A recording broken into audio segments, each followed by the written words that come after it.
আপনার জবা গাছের ক্যান্সার হয়নি তো? বা হলেই বা কী করে বুঝবেন? আজকে তাহলে ভিডিওটি সম্পূর্ণ দেখুন, বুঝতে পারবেন যে জবা গাছের কিসের জন্য ক্যান্সার বলা হয়।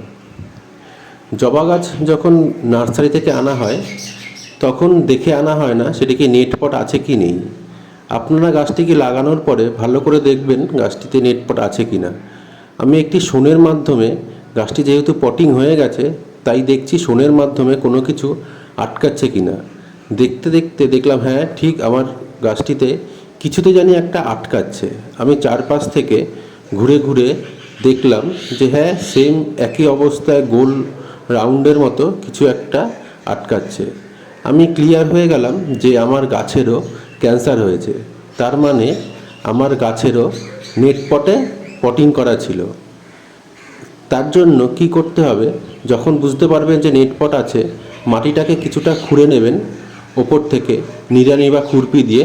দেখবেন ওই নেটপটটি আস্তে করে বেরিয়ে যাবে।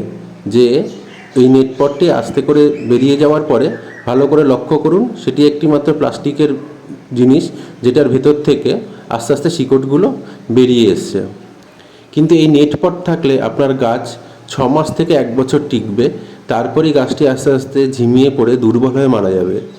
এটাকে কি করে এবার রিমুভ করবেন বা এটাকে কি করে কাটবেন, এটাকে কি করে বাঁচাবেন? দেখুন, আমি একটা ছুরি নিয়েছি, বা আপনারা ধারালো একটা কিছু নেবেন, নিয়ে চারিপাশ থেকে এটাকে কাটবেন। কেটে এমনভাবে কাটবেন যাতে গাছের গোড়াটা যাতে কিছু না হয়, গাছের যাতে বেশি শিকড়ও যাতে না কাটা যায়। এবার দেখুন একটু ডিপ করে কাটছি, বুঝতেই পারছেন যে প্লাস্টিকগুলো আস্তে আস্তে করে কেটে যাচ্ছে। গাছের গোড়াটা ভালো করে শক্ত করে ধরে প্লাস্টিকটা টান দিতেই পুরো প্লাস্টিকের অংশটা আস্তে আস্তে ধীরে ধীরে পুরোটা উঠে আসবে। ভালো করে ভিডিওটা লক্ষ্য করে দেখুন যে ওর নিচের যে অংশটাতে প্লাস্টিক আটকানো থাকে সেই অংশটাও কাটতে হয়েছে। এবার আস্তে করে গোড়াটাকে ধরে নিয়ে প্লাস্টিকটা টান দিতেই প্লাস্টিকটা উঠে আসছে। এতে কিন্তু খুব সাবধানের সাথে করতে হবে যাতে অতিরিক্ত শিকড় যাতে না কেটে যায়। খুব সাবধানে দেখুন, দেখুন প্লাস্টিকটা কিভাবে উঠে এসছে। এইভাবেই চারিপাশ থেকে পুরো গাছটিকে প্লাস্টিক থেকে আবদ্ধটাকে সরিয়ে দিতে হবে। এতে নিচের গোড়ার একদম প্লাস্টিকটি থেকে যাবে, তাতে কোনো সমস্যা হবে না।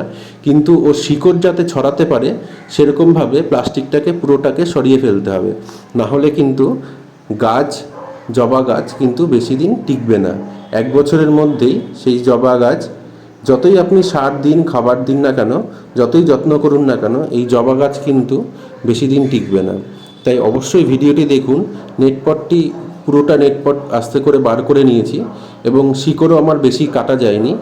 এবার যেই মাটিটা ছিল সেই মাটিটা গোড়াতে দিয়ে দিলাম।